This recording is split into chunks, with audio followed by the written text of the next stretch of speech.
Does it seem like everyone's got a new job or everyone's trying to hire? It's been a year since we started talking about the Great Resignation. Today, we're going to talk about whether or not that's a real thing, what quiet quitting means, and whether it's real, and what we're seeing in the workforce. Hello, everybody, and welcome back to Coffee Time with Masterminds. My name is Peter Blakely, and I'm the founder and principal of Blakely Consulting. Welcome to Coffee Time with Masterminds. I am Cynthia Rojas, founder and principal of To Your Growth. Welcome to Coffee Time with Masterminds. I'm Rebecca Tuttle, founder and principal of Grant Right Now and Grant Writing for Good. Good morning. Today we're talking about the workforce and what is going on. My name is Peter Blakely. I'm the founder and principal of Blakely Consulting, and I want to welcome you to Coffee Time with Masterminds. If you are joining us, please let us know your name and where you're joining us from in the comments. Good morning, Cynthia. How are you? I'm good. How are you? Good. Excellent. So here's something interesting. We did the summer. We did a series of the summer. That was my favorite topic. Yep. And I think workforce is your favorite topic. Yes, it is. Yeah, it is my favorite topic for a lot of reasons. And I'm really glad that we're coming back to it because, it's been a year since Alicia Modestino joined us. And we were talking about the Great Resignation. We were talking about people quitting their jobs and moving into vans, which is real in the last year. Right? Yeah, we had Lauren on the show. Yep, everybody has moved. And now we're starting to talk about quiet quitting, which I've got a lot of opinions and feelings about. So I can't wait to talk about that. Yeah. So what are you seeing, Cynthia? Do you see a lot of organizations trying to hire? A lot of people changing jobs? Yeah. So here's the interesting thing. Nonprofits have always struggled with keeping staff. One, because they're known for having lower compensation, and also the benefits may not always be as great, although sometimes in order to compensate for the low pay, you actually can end up with a nonprofit that has wonderful benefits. However, this Great Resignation has impacted nonprofits even more because nonprofits, by nature of what they do, meaning they help humans, usually there's a human aspect to it, doesn't allow for that much flexibility, especially around remote work. So I am finding a really good point. Yeah, that nonprofits are really struggling in keeping their staff. I think those are specifically the jobs that post-pandemic have had a hard time finding enough people. The jobs that you have to physically go to and that aren't particularly well paid. Those are the ones that are struggling. So it's not just a lot of the not-for-profit or the healthcare and social assistance sector, but also hospitality and restaurants and things like that. Yeah, and it's really sad because what the pandemic did was that it increased need and therefore increased the need for staff. And so they have this dual challenge or multiple challenges where they have an increase in demand. They have staff who are wanting different things and not necessarily coming into the office 40 hours a week. And we still have a mental health crisis that people are dealing with on all levels, whether you work with people in human services or you are a consumer of human services or you're not working. Yeah. I mean, the number of people who are not working, I think this is actually an important data point to bring up, right? Because there are still a lot of people who are not working, right? So, and this is not, there are a couple ways that we count who is working and who is not working, right? There's a category that has a job that we call employed. There's a category that doesn't have a job but is doing things to get a job that we call unemployed. And then there's everybody else, right? So if you gave up on looking for a job or don't want a job right now, you've re-examined your priorities and there's something else you want to be doing, then you fall into this other category that's not in the labor force at all, right? The labor force participation rate, which is the percent of people over 16 who either have a job or are looking for a job, is still lower than it was before the pandemic, right? So there is a chunk of people who just haven't been back, right? Still haven't been back. So repeat that. So the labor Sure. force participation rate, Yep. which is the rate of people who can work or who are looking for No, work? it's just the rate of people. So the labor force participation rate, yes, is the percent of people who either have a job or are ready to go to work, divided Okay. by the total number of people, right?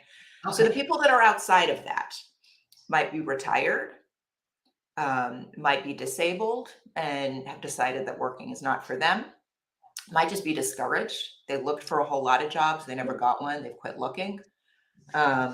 They might be home with their kids. They might want to go back some other time, but not right now. Maybe they would go to work if childcare was more affordable, but they've done the math. It doesn't make sense, right? There is no job they can get to in their region. The commute is too long, right?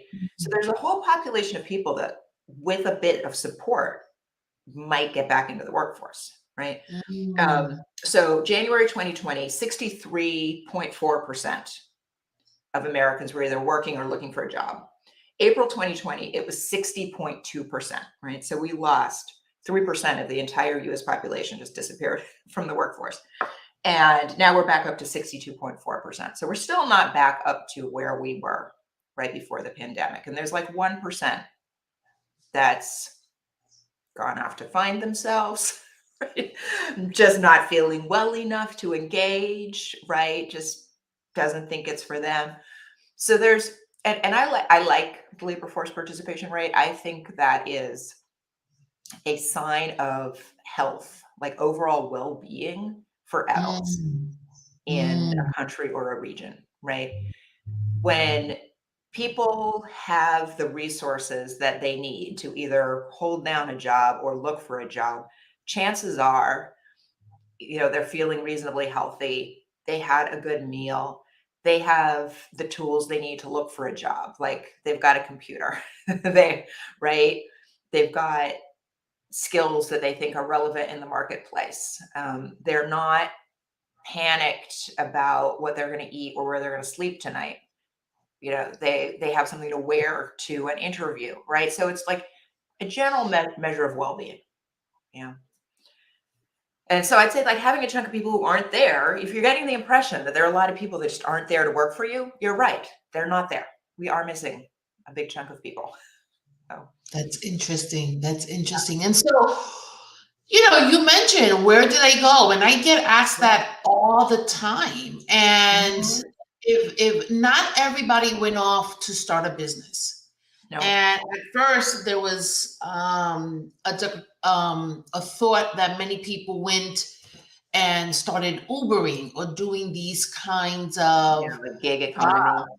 Yeah. where there was an enormous amount of flexibility. But then gas prices went up.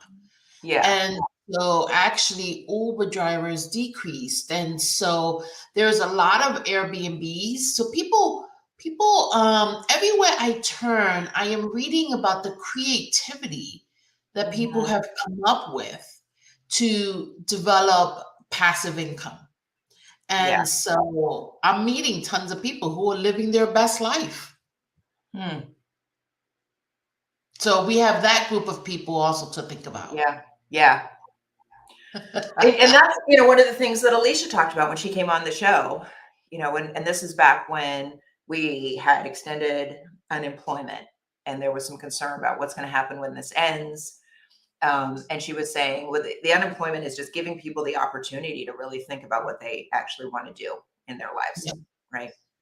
And so I Yeah. think we saw a lot of people who were changing fields, right? A lot of people left one industry, went into a completely different industry, explored more entrepreneurial options, or even just changed, changed jobs because of other priorities, right? People had, activities, priorities, things that they wanted to spend on their time on. And so they left jobs that that made them live in really expensive cities and moved closer to family and things like that. Yeah, I do want to add, I went to visit a friend and they were laid off from their job. And I remember 10, 15 years ago, or maybe just 5 years ago, who knows? Yeah. That could be very anxiety provoking, Yeah. right? You come home and you have to tell your family that you've been laid off. Yep. And this person is so relaxed and really being thoughtful. Like they got a lot of phone calls from their friends, meaning well, saying, hey, I could get you a job here, I could get you a job Yeah. there. And he's like, let me think about this. And I thought, wow, so much has changed. Yeah. Where we are really finding the space to think about how we want to live our life. And he's thinking all kinds of options, all Hmm. kinds of options. So what does this mean to employers, Peter? The employers, this is a seller's market, and employers have got to get with it. The employers that are having a really hard time finding enough staff aren't paying enough or are not offering the benefits that people want, right? And the employers that pay really well, offer great benefits, offer all the flexibility and things that people want, say they have no problem finding employees. They say they're switching them around, right? Employees are leaving, but other employees are coming. It's just kind of this big, you know, um, this big rotation, this big switch up as people examine new regions and fields and things like that. But the ones that are really struggling, like we said, are the ones that like require people to show up and don't pay particularly well. And in the healthcare and human services or healthcare and human assistance sector, um, a lot of those jobs like require really strict ratios of staff to program participants for safety reasons and things like that. So when they don't have the staff and they don't bring the participants back, they don't get the revenue, so they can't hire more staff, and they are stuck in this cycle, right? Where they're not meeting the need of the community that they serve, and they're also not thriving as an organization. Yeah. Those ones are really going to have to do some creative reshuffling. Well, I'll tell you something I read that I thought was interesting, and this may help nonprofit organizations. It will take a mind shift, however. If you are in an industry where your staff needs to be on site, Mm-hmm. food pantries, not Mhm. something you can do remotely, right? Yeah. Working with the homeless population, not something you can do remotely. Consider, and a lot of employers are doing this, but nonprofits could join this bandwagon. Consider reducing your work week. Mm-hmm. So this idea of 40 hours, I have to tell you, Peter, I was looking at something the other day for an organization and everyone's required to work 40 hours. And I thought, Yeah. oh my God, this is so 2019. 40 hours. That's I can't imagine doing that. like, oh my. And so Yeah. And so there is this thinking that if we can't pay more, because for some people, believe it or not, it's not so much the pay, it's more the flexibility. And Yeah. for others, the pay is still not increasing at the same rate of inflation. Right. And so this is going to impact employers. So if you don't want to get into the whole pay rate thing, then perhaps rethinking the role and reducing the number of hours, but keeping the same pay. So if you pay somebody $50,000 a year to do 40 hours a week, you would keep that pay, but now require them to work 32 hours. Yeah. That's I mean, something profits can we think should about. be able to just get more efficient, right? I think so. I think so. Yeah. If there's anything that the pandemic has taught us is automation is key. It really, really is. I remember, for years and years being in organizations that would say, like, we're too busy to automate this, right? Yes, I know a new computer system would save us hours, but we haven't got time to build the new system, right? And then COVID happened, and all of a sudden we had all the time, right? Because we didn't have any choice. So Yeah, well, one of the things, this is so interesting. One of the things, so when the pandemic hit, I was living in the state of Connecticut, and they spent years talking about telemedicine. Oh yep. my, it was like such a highly political issue. Mhm. Years talking about it. The same in Massachusetts. Yeah, and They couldn't do it. in 1 week, it was all telemedicine. And Yeah. now no one wants to see the doctor. Like the first thing I ask is, can I get a telemedicine Right. visit? Like nobody wants to go inside the office, the Right. doctor's Why office. would you go there? We've just changed Yeah. our way of being, Mhm. just overnight. All right, let's talk about quiet quitting, because this is my favorite thing. And it's not actually quitting. It's working to rule, right? It is just doing exactly your job description, right? I think this is pretty fabulous. I think the pushback is so telling, right? That employers assumed that they could write one job description and then get something else, right? That they could ask people to work 40 hours a week and get 50, right? That they could put some things in your job description and get 10% more than that. And they're mad if workers aren't going to do that. Yeah. I think, okay, now this, to me, this connects with our conversation about self-care. And, Yes. right, how I've always said, if your job makes you need to go to therapy, then you need to fit going to therapy into your work week, right? You shouldn't spend your personal time on that, right? I think this is all of a piece, right? This is workers saying, like, no, here are all the other ways I'm not going to subsidize your business plan, right? If you, right, if you budgeted for this many workers and written these job descriptions and you're compensating people accordingly, but in reality, it takes, A, B, and C in addition for your business model to work, the workers are putting that back on the employers. I think it's fantastic. Yeah. Yeah. So I started typing for the comments, but I missed what is quiet quitting? But it's quiet quitting is working to rule. It is just doing exactly what your job description says. Mm-hmm. Yeah, that we have a term for it is kind of ridiculous, right? And that we call it quitting. It's not quitting. It's doing exactly what you were hired to do.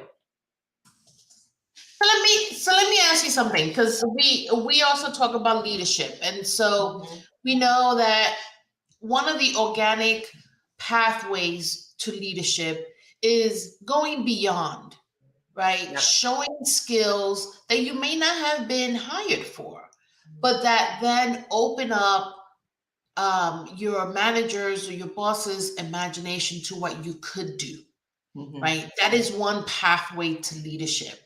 And so there seems to be a conflict here, because if you work to your role, Yep. how does your manager or leader see you potentially fulfilling another role?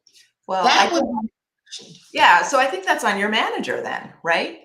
I mean, if you want people to take on more responsibility or to have a stretch assignment, then I think you need to fit it into the hours and responsibilities that they have, or take something else off their plate, right? That's on you. Okay. Yeah. Yeah. Okay. I see that. Yeah. Well, I have to tell you, and so I'm looking at some notes, so that's why my face is turned, but those of us listening don't know that. There are some things. Well, no, we're talking about quiet quitting, so let's keep talking about that. So, Okay. Do you have any data about how many people are doing this? No, Oh, no. man. I know, we gotta find this, like, you're like, "Is this real? How many people are doing it? How would we know?" Right? Wow. Yeah, I have become totally addicted to Instagram. yeah. Oh my God, we don't have to go to college anymore. No, Instagram will teach it's you all on everything. Instagram. Yeah, It's all on Instagram. I bet if we found a hashtag quiet quitting, I bet. we will find a lot of information about it. Yeah, All right. yeah, I'm gonna put it in the comments um just yeah. so that we have. If there's anybody watching who has been looking closely at their job description and aligning their activities more narrowly to their job description, please let us know. We want to talk to you. Yes, Yeah. yes. I remember working with an executive director, and she wanted to reevaluate her job description because we were doing some organizational redesign and looking, are there parts of her role that other people can take on? Which is what happens when organizations are starting to grow. So the ED's role becomes more focused, and we hire more people to take on the other aspects of her tasks. And the original job description was a page and a half. She's only been there 4 or 5 years. Yeah. When she was done, her job description was about 4 pages. Yeah. That is how much she was doing. That when Yeah. originally hired was not even part of the conversation. Yeah. And then the work after that is really looking at what are the categories of work that we could move someplace else.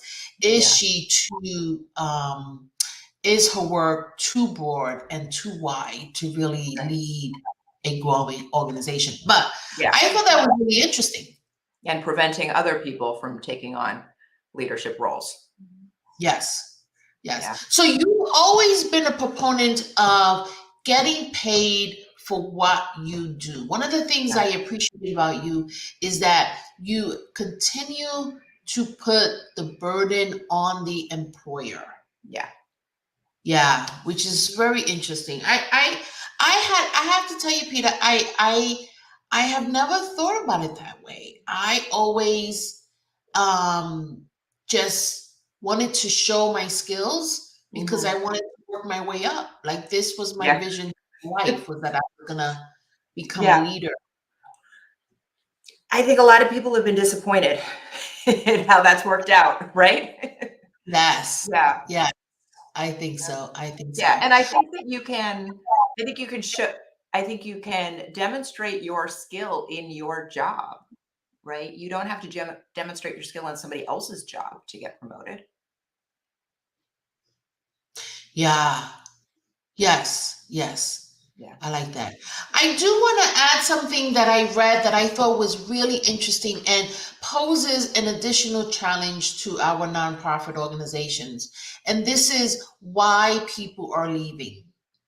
And there are 2 reasons. Well, there are more than 2 reasons, but there are 2 reasons highlighted. And I think I have a third one.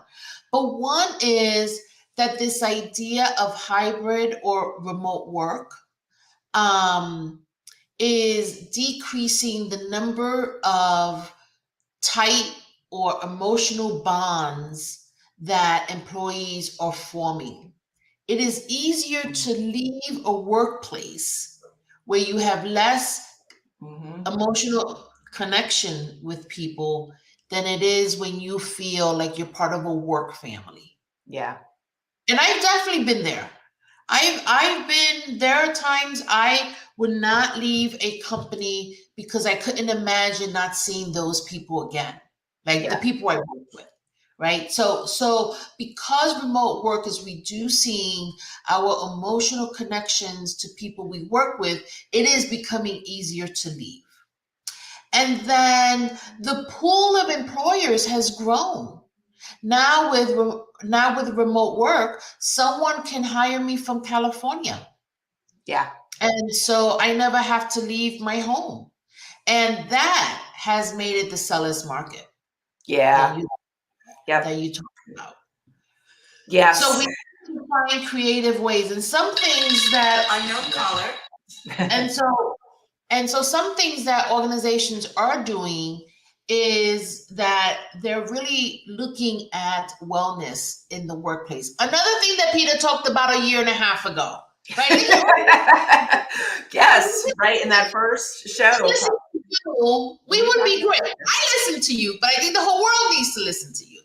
Right. But you said this. You said wellness in the workplace needs to be the responsibility of employers. Well, guess what? That's now trending. Can you imagine? It is now trending because employers are realizing, wait a minute. Yeah. One, we have mental health issues that are through the roof. But two, we have seen the lives of our staff. We've been in their home. Right. We know. We have access to information we've never had. And if you are an employer who fails to see this and fails to see your role, then you're really doing a disservice to your staff. Yeah. I think another challenge that I've perceived, I don't know if this is supported by data, in the not-for-profit industry, is that workers are more loyal to the issue or the population than the specific organization, right? And, and that workers move to where they think they can do the work best. Is that also because not-for-profits have not traditionally invested in things like paying better than anybody else or having benefits that people just can't give up, right? And they've also lent on their mission, right? Well, you will do this and you will spend extra hours and you will give of your personal resources and finances because this work is so important, right? Which I think leads people to think like I owe more to the work than I do this employer. Yeah. No, that's definitely happening. Yeah. So I think this is a great opportunity. There are all of these conversations that have been going on. For employers, it's really scary. Yes. But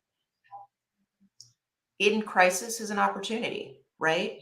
I mean, what a great time to look at some of the assumptions we've been making and some of the ways people had been working, and really have hard conversations about them, right? Let's look at things like job postings without salary bands. Like always unethical, now it's illegal. Like, why does that ever happen? Right? Right.